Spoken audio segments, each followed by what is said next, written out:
Етістікке иди жалғанған кезде оның оқылуының үш түрі бар. Т, д, ит.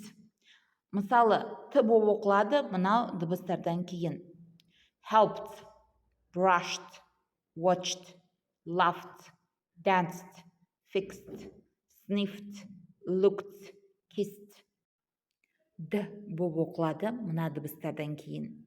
Rubbed, damaged, cold, performed, happened, entered, lived, showed, stayed, organized.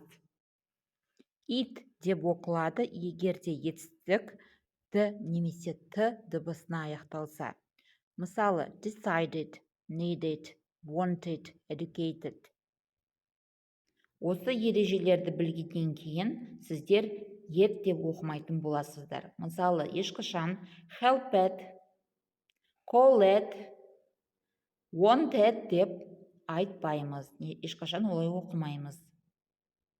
Ережені мұқият қарап, практикалық жаттығу жасаңыздар.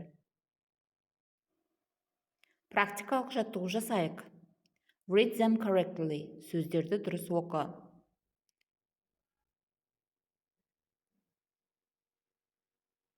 Okay, let's check. Тексерейік. Talked, tried, treated. Дұрыс оқыдым ба? Ары қарай жалғастырамыз. Read these words correctly.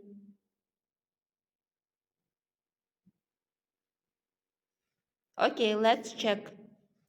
Cooked, closed, counted.